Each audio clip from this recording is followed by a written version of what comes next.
ہرقل شاہ روم نے قریش کے قافلے میں ایک آدمی بلانے کو بھیجا، اور اس وقت یہ لوگ تجارت کے لیے ملک شام گئے ہوئے تھے، اور یہ وہ زمانہ تھا جب رسول اللہ صلی اللہ علیہ وسلم نے قریش اور ابو سفیان سے ایک وقتی عہد کیا ہوا تھا۔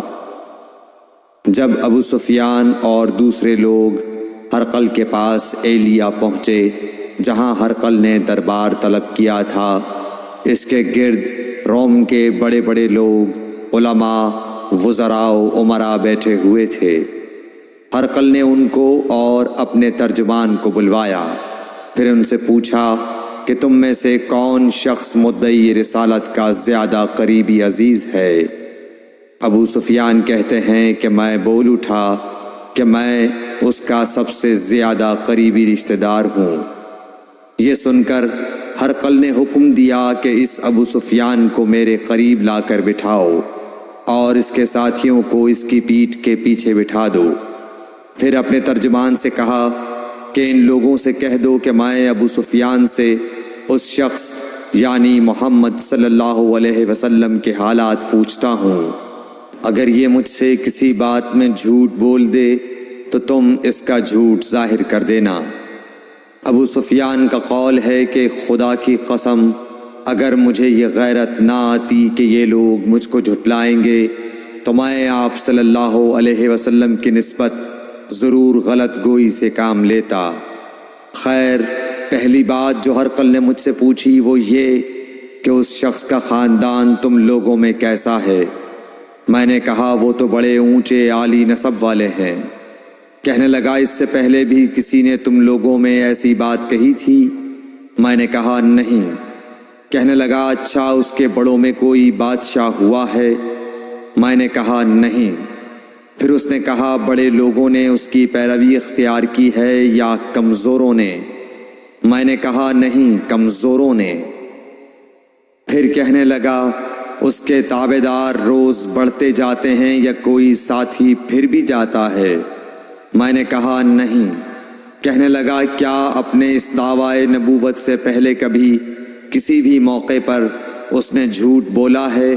میں نے کہا نہیں، اور اب ہماری اس سے صلح کی ایک مقررہ مدت ٹھہری ہوئی ہے، معلوم نہیں وہ اس میں کیا کرنے والا ہے۔ ابو سفیان کہتے ہیں میں اس بات کے سوا اور کوئی جھوٹ اس گفتگو میں شامل نہ کر سکا۔ ہرقل نے کہا کیا تمہاری اس سے کبھی لڑائی بھی ہوئی ہے؟ ہم نے کہا کہ ہاں۔ بولا پھر تمہاری اور اس کی جنگ کا کیا حال ہوتا ہے؟ میں نے کہا لڑائی ڈول کی طرح ہے، کبھی وہ ہم سے میدان جنگ جیت لیتے ہیں اور کبھی ہم ان سے جیت لیتے ہیں۔ ہرقل نے پوچھا وہ تمہیں کس بات کا حکم دیتا ہے؟ میں نے کہا وہ کہتا ہے کہ صرف ایک اللہ ہی کی عبادت کرو، اس کا کسی کو شریک نہ بناؤ، اور اپنے باپ دادا کی شرک کی باتیں چھوڑ دو، اور ہمیں نماز پڑھنے، سچ بولنے، پرہیزگاری اور صلہ رحمی کا حکم دیتا ہے۔ یہ سب سن کر پھر ہرقل نے اپنے ترجمان سے کہا کہ ابو سفیان سے کہہ دے کہ میں نے تم سے اس کا نسب پوچھا تو تم نے کہا کہ وہ ہم سے عالی نسب ہے، اور پیغمبر اپنی قوم میں عالی نسب ہی بھیجے جایا کرتے ہیں۔ میں نے تم سے پوچھا کہ دعوی نبوت کی یہ بات تمہارے اندر اس سے پہلے کسی اور نے بھی کہی تھی؟ تو تم نے جواب دیا کہ نہیں۔ تب میں نے اپنے دل میں کہا کہ اگر یہ بات اس سے پہلے کسی اور نے کہی ہوتی تو میں سمجھتا کہ اس شخص نے بھی اسی بات کی تقلید کی ہے جو پہلے کہی جا چکی ہے۔ میں نے تم سے پوچھا کہ اس کے بڑوں میں کوئی بادشاہ بھی گزرا ہے؟ تو تم نے کہا کہ نہیں۔ تو میں نے دل میں کہا کہ ان کے بزرگوں میں سے کوئی بادشاہ ہوا ہوگا تو کہہ دوں گا کہ وہ شخص اس بہانے اپنے آباء و اجداد کی بادشاہت اور ان کا ملک دوبارہ حاصل کرنا چاہتا ہے۔ اور میں نے تم سے پوچھا کہ اس بات کے کہنے یعنی پیغمبری کا دعویٰ کرنے سے پہلے تم نے کبھی اس کو دروغ گوئی کا الزام لگایا ہے؟ تم نے کہا کہ نہیں۔ تو میں نے سمجھ لیا کہ جو شخص آدمیوں کے ساتھ دروغ گوئی سے بچے وہ اللہ کے بارے میں کیسے جھوٹی بات کہہ سکتا ہے۔ اور میں نے تم سے پوچھا کہ بڑے لوگ اس کے پیرو ہوتے ہیں یا کمزور آدمی؟ تم نے کہا کمزوروں نے اس کی اتباع کی ہے، تو دراصل یہی لوگ پیغمبروں کے متبعین ہوتے ہیں۔ اور میں نے تم سے پوچھا کہ اس کے ساتھی بڑھ رہے ہیں یا کم ہو رہے ہیں؟ تم نے کہا کہ وہ بڑھ رہے ہیں، اور ایمان کی کیفیت یہی ہوتی ہے حتیٰ کہ وہ کامل ہو جاتا ہے۔ اور میں نے تم سے پوچھا کہ آیا کوئی شخص اس کے دین سے ناخوش ہو کر مرتد بھی ہو جاتا ہے؟ تم نے کہا نہیں۔ تو ایمان کی خاصیت بھی یہی ہے، جن کے دلوں میں اس کی مسرت رچ بس جائے وہ اس سے لوٹا نہیں کرتے۔ اور میں نے تم سے پوچھا کہ آیا وہ کبھی عہد شکنی کرتے ہیں؟ تم نے کہا نہیں۔ پیغمبروں کا یہی حال ہوتا ہے، وہ عہد کی خلاف ورزی نہیں کرتے۔ اور میں نے تم سے کہا کہ وہ تم سے کس چیز کے لیے کہتے ہیں؟ تم نے کہا کہ وہ ہمیں حکم دیتے ہیں کہ اللہ کی عبادت کرو، اس کے ساتھ کسی کو شریک نہ ٹھہراؤ، اور تمہیں بتوں کی پرستش سے روکتے ہیں، سچ بولنے اور پرہیزگاری کا حکم دیتے ہیں۔ لہٰذا اگر یہ باتیں جو تم کہہ رہے ہو سچ ہیں تو ان قریب وہ اس جگہ کا مالک ہو جائے گا کہ جہاں میرے یہ دونوں پاؤں ہیں۔ مجھے معلوم تھا کہ وہ پیغمبر آنے والا ہے، مگر مجھے یہ معلوم نہیں تھا کہ وہ تمہارے اندر ہوگا۔ اگر میں جانتا کہ اس تک پہنچ سکوں گا تو اس سے ملنے کے لیے ہر تکلیف گوارا کرتا۔ اگر میں اس کے پاس ہوتا تو اس کے پاؤں دھوتا۔ ہرقل نے رسول اللہ صلی اللہ علیہ وسلم کا وہ خط منگایا جو آپ نے وحیہ کلبی رضی اللہ تعالیٰ عنہ کے ذریعے حاکم بصرہ کے پاس بھیجا تھا، اور اس نے وہ ہرقل کے پاس بھیج دیا تھا۔ پھر اس کو پڑھا تو اس میں لکھا تھا، اللہ کے نام کے ساتھ جو نہایت مہربان اور رحم والا ہے۔ اللہ کے بندے اور اس کے پیغمبر محمد صلی اللہ علیہ وسلم کی طرف سے یہ خط ہے شاہ روم کے لیے۔ اس شخص پر سلام ہو جو ہدایت کی پیروی کرے۔ اس کے بعد میں آپ کے سامنے دعوت اسلام پیش کرتا ہوں۔ اگر آپ اسلام لے آئیں گے تو دین و دنیا میں سلامتی نصیب ہوگی، اللہ آپ کو دوہرا ثواب دے گا۔ اور اگر آپ میری دعوت سے روگردانی کریں گے تو آپ کی رعایا کا گناہ بھی آپ ہی پر ہوگا۔ اور اے اہل کتاب، ایک ایسی بات پر آ جاؤ جو ہمارے اور تمہارے درمیان یکساں ہے، وہ یہ کہ ہم اللہ کے سوا کسی کی عبادت نہ کریں اور کسی کو اس کا شریک نہ ٹھہرائیں، اور نہ ہم میں سے کوئی کسی کو خدا کے سوا اپنا رب بنائے۔ پھر اگر وہ اہل کتاب اس کتاب سے منہ پھیر لیں تو مسلمانوں، تم ان سے کہہ دو کہ تم مانو یا نہ مانو، ہم ایک خدا کے اطاعت گزار ہیں۔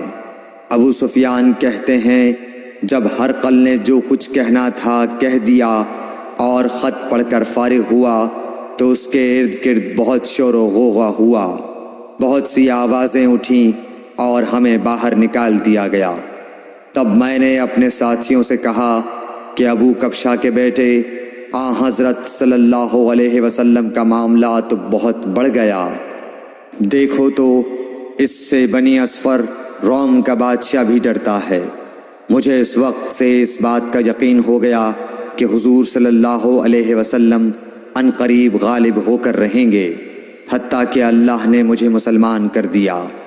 راوی کا بیان ہے کہ ابن ناطور ایلیا کا حاکم ہرقل کا مصاحب اور شام کے نصارہ کا لاٹ پادری بیان کرتا تھا کہ ہرقل جب ایلیا آیا ایک دن صبح کو پریشان اٹھا تو اس کے درباریوں نے دریافت کیا کہ آج ہم آپ کی حالت بدلی ہوئی پاتے ہیں، کیا وجہ ہے؟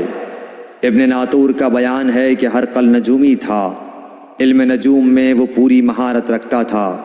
اس نے اپنے ہم نشینوں کو بتایا کہ میں نے آج رات ستاروں پر نظر ڈالی تو دیکھا کہ ختنہ کرنے والوں کا بادشاہ ہمارے ملک پر غالب آ گیا ہے۔